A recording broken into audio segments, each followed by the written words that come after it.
This call may be monitored and recorded for quality assurance. This job would be great if it wasn't for the fucking customers.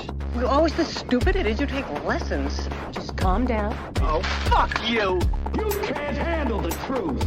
This call may be monitored and recorded for quality assurance. In other words, be nice, asshole.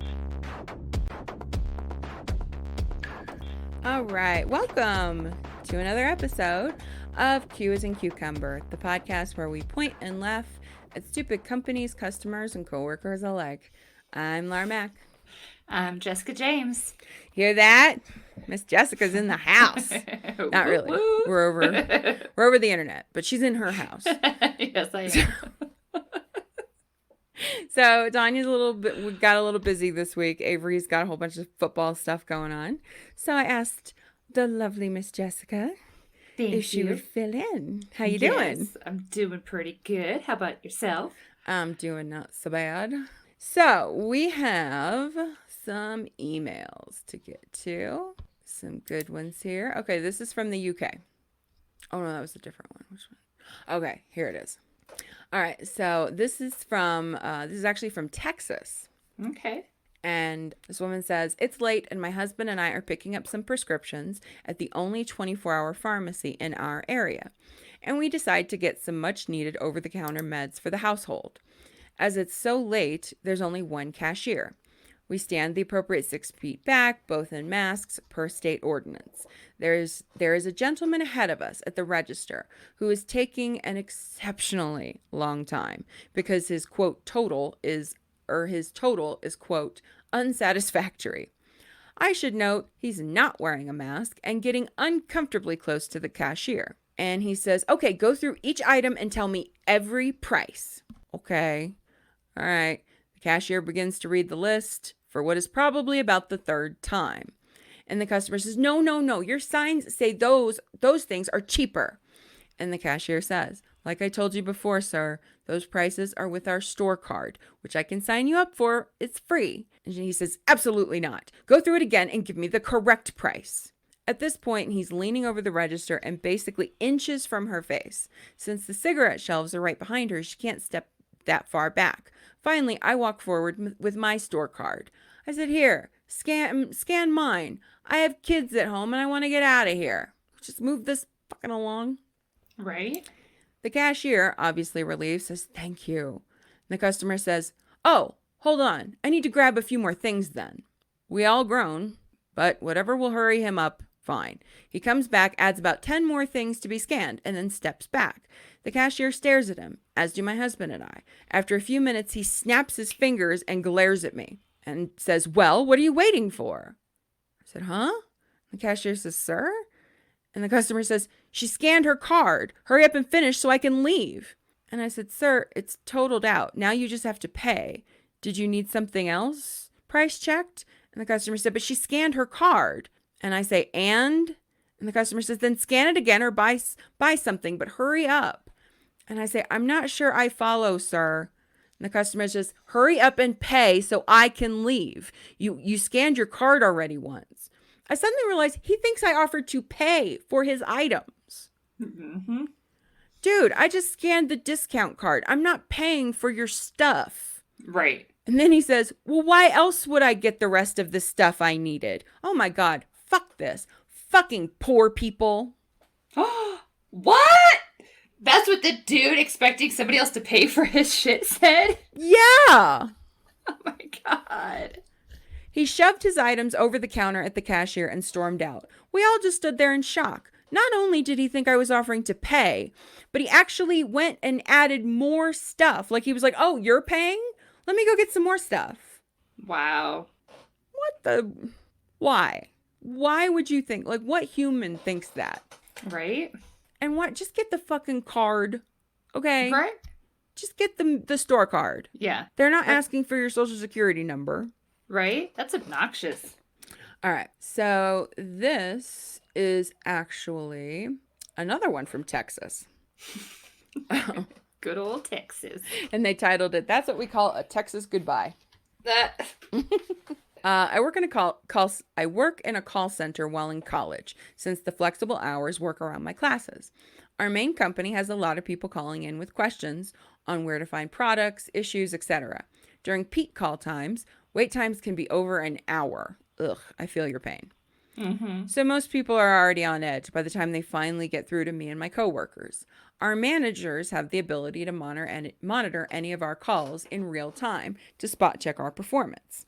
Near the end of my shift, I get this delightful caller whose queue time has roughly been about 45 minutes. I say, good afternoon. Thank you for calling, blah, blah, blah. How may I assist you? Finally. First, where is your call center located? And why are you talking like that? I'm a little confused. And I say, our customer service associate. Oh, I guess it's because they're from Texas. So I'll read this as a Texan. I was a little confused. I said, our customer assistance center is located in Texas, but we have offices all over the country. Is there something I can help you with today? The caller scoffs and says, they tell you to say that, And you could drop that fake accent. Where are you really? Ma'am, I really am in Texas. Now, is there something I can help you with today? These are the people that drive me crazy. People that come on the line and bitch about the long hold time. Right. And then waste more time. Waste more fucking time. I really want to say to those people, well, the last person who wanted to argue with me for over nothing made you have to wait for 45 minutes. Now I'll tell the next person that had to wait for 45 minutes that it's your fault. Right. Like, if you want it, moving along here, people. Right. We want you gone just as much as you want to be gone. Right. We'll just put it that way. Yes. I say, ma'am, I really am in Texas. Now, is there something I can help you with today? And the caller screeches, stop lying. I've been on hold for hours, and I demand to know why you're faking that American accent. I said, ma'am, I don't know what to tell you. Do you have any issues with issues or questions with a product? And the caller says, we don't make Americans work in call centers. That's why we have robots and India. Wow. Okay. As a member of the call center profession, I promise you. We do it. We do it.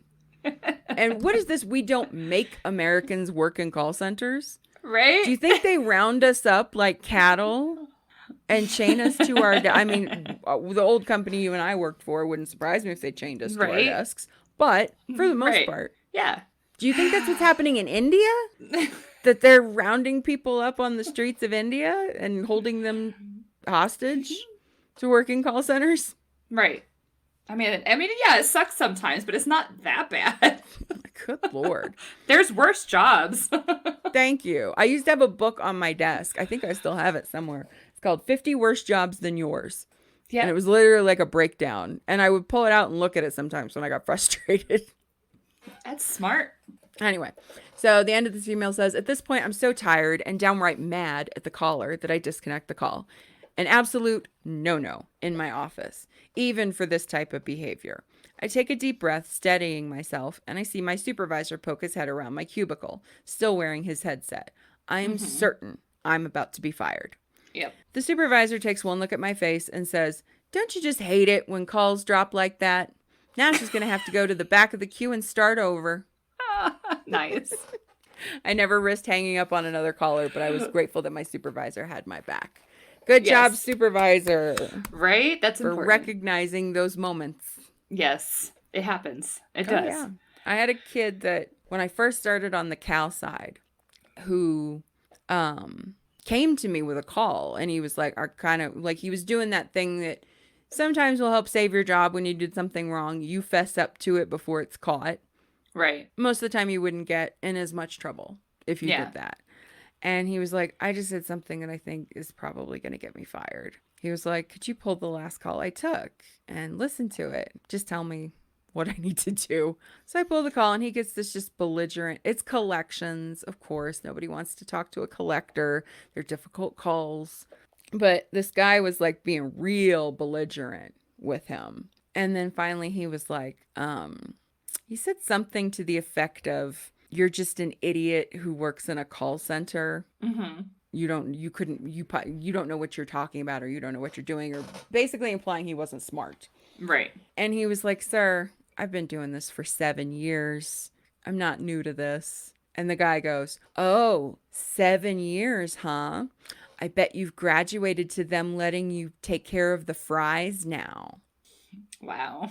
And he just said, "Okay, sir, clearly you're having a bad day. I'll try to get in touch with you later." And he hung up. And I was like, why would you be in trouble? First of all, it's collections. It's not customer service. They didn't call us. We called them. Right. If they're not going to talk to us and be nothing but abusive, end the call. There's other people we can talk to. We're clearly not getting money out of this person today.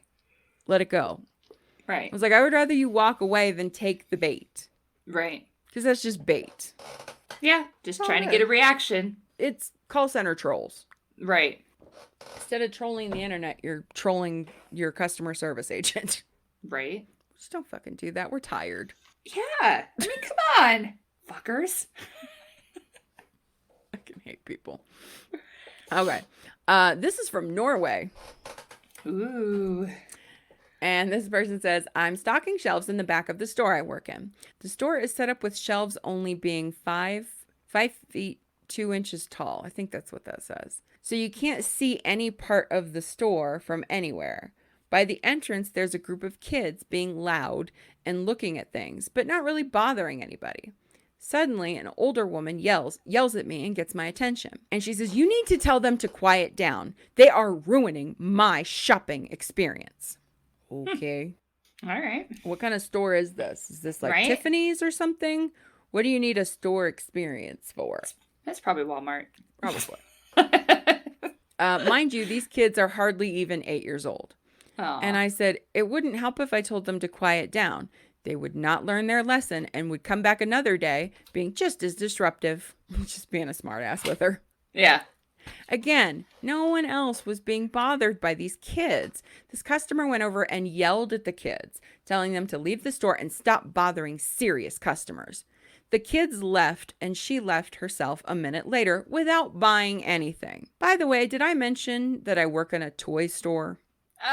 No way. Really? Oh, how dare those kids be loud and excited in a toy store? I've got the vapors. Somebody get me a fainting couch. Clutch my pearls. Damn. I'm so sorry. You're not shopping in like some store in Paris that you're trying to soak in the experience. You're at Toys R Us. Okay? Sorry. Man. It's Fucking people. I stupid. swear. I You just really do wonder, like, where do these people come from? Right? It, I don't know. it's just that thing that, like, bitching to having something to bitch about. Mm-hmm. It's like some Yeah. people just, They have to have something. they really, really do. Yeah. And it's just not necessary that you're, Right. we read an email a while back, just about shit myself. One of our listeners who worked in a call center, all they do is when certain businesses are closed Mm-hmm. and people call, the call gets routed to their call center and they just take a message basically. It's basically just a Okay. messaging, like a doctor's office. Like, Yeah. hey, so-and-so called after hours. They want to call back. Yeah. Fine, whatever. This is kind of later at night and there weren't any calls in queue. So a call came in and the person who sent us the email was just like, "Hi, can I get your name and number? The business you're calling is closed. Can I get your name and number?" And I'll pass it along to him or to them. And this woman like yelled at him, like, "You could wait, you know." And he was like, Like- "I'm sorry? What do you wait?" She said, "Well, you picked up too fast. I wasn't ready," and hung up. Okay. First of all, if you weren't ready, why did you make the phone call? Right. That's number one. And number two, you're not ready to give me your name and phone number. I did not give you some math equation that Matt Damon in Good Will Hunting couldn't figure out. Right. Okay? You didn't need a chalkboard and a wall. Right. Just give me, what do people call you and how do they call you? Right. Like, really not that goddamn difficult. But wait, how dare you? It's just unbelievable. The thing, just rude. So we have some people that are pissed off that you don't answer the phone fast enough, and then other people that are pissed off Because you amazingly answered it too quickly. Like, just never can please. It's that saying, like, you can't please everybody. right. My fucking God, is that true? It really Just is. Get over it. Really is not that. Right? This is a good one. This is a good one for to have with an episode with you. It's kind of a crossover here. Okay. This is, it doesn't say where it's from, but the email says, this happened on Mother's Day years ago. I'm a waitress in a popular chain restaurant. I have 2 large tables in my section. One holds 15 and the other holds 12. The 12 chair one is seated. I take their drink order and go back to get it. While I'm getting their drinks, they decide that they like the 15 table in my section better, and they get up and they just move to the other table. A hostess comes up with the 15. She keeps calling it a 15 top. I guess that's like restaurant lingo. Yeah, it is. With the 15 top that was meant to sit at that table. She's confused and comes to find me. So basically, they sat at the table at 12. They Right. decided they wanted the table of 15, but now the table of 15 has actually shown up, and the hostess brought them over. Right. And there's people in their on their table. Yeah. So the hostess comes and finds me, and I approach the table, and I said, I'm sorry, but we're gonna need your party to move back to your original table. This is set for 15 people, and you have 12. And customer 1 says, yeah, but we were too squished over there. We like this better.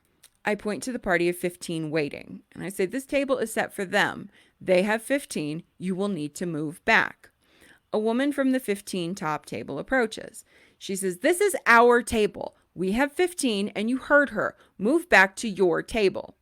Customer 1 says, no, it's Mother's Day, and I want my mother to have the best table.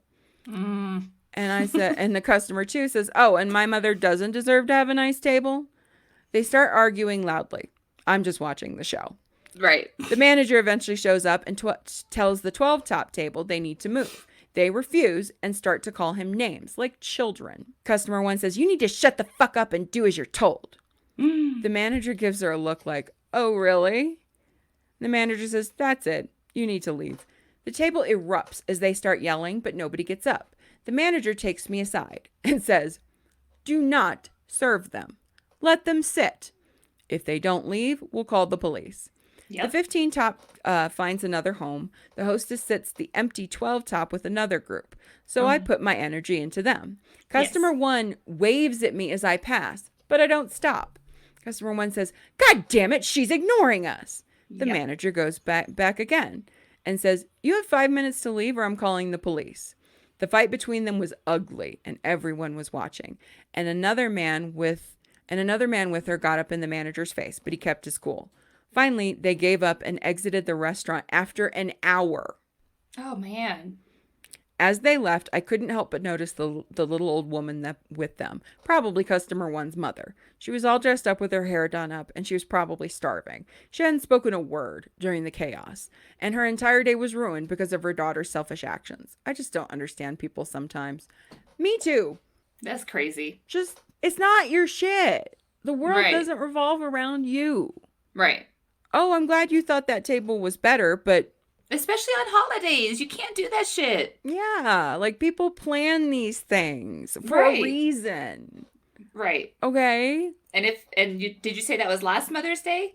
And the world was Oh, chaotic not around last Okay. Mother's Day. It the said Mother's this Day was- before that? This happened on Mother's Day years and years ago. Oh, so okay. obviously this was a while ago. But Okay. But still, yeah, no, I would agree. If it was this year, right? Where people We're are lucky. finally getting ready to get out I and know. actually find a spot to go to since things were booked out like months in advance. Oh, I know. Oh my God. So we were George was nailing down plans with his parents since they're going to Georgia this week, like when they wanted to do the handoff with TJ. Mm-hmm. And TJ made a request. He was like, okay, so on Monday night, I want us to all go out to a restaurant and eat at a restaurant, like in person at a restaurant. That's cute. And then he was like, and then I'm going to go home with Grandma and Papa and spend the night. And the next day I'm going to go to Georgia. And we were like, okay, well, TJ's clearly got a plan. Right? So be it. Go with TJ's plan. Right? Yeah. He's such a decisive little nugget sometimes. But yeah, like right now, just being able to get out, like TJ's Right. finally wanting to leave the house with us. Like Yeah. now that we're vaccinated and we don't have to go out in masks, he feels more comfortable. For this last Right. year, he has not wanted to leave the house, like to Yeah. do anything really. Like even if it's just like, hey, I'm gonna run through the drive-through, doesn't want to go. Yeah. But now he's like, yay, He's seeing things are getting a little bit back to normal for him. we get to That's see good. humans. Yeah. We went to Home Depot yesterday because we're getting all of our doors replaced in the house. Oh, okay. Yeah. With our thank you stimulus money. Woohoo! So we went to go do like the finalize. We got the bid and all that good stuff. And TJ was just kind of wandering around in the door and window section, opening all the display windows and having a grand old time. And I looked over. At a certain point, I got a little distracted. And I was looking at the guy who was helping us. And I turn around. And TJ's just struck up a conversation with this dude that was waiting in line behind us to talk to the consultant. And TJ's just telling him all, he's like, well, look at this one. This one's better because it's got all these grooves. I don't like that one. And he's just talking this man's ear off. And I'm like, TJ, stop bothering the nice man. And he was like, but we can talk to people now, mommy. People are vaccinated. I was like, yes. That's cute. Yes, he's very excited.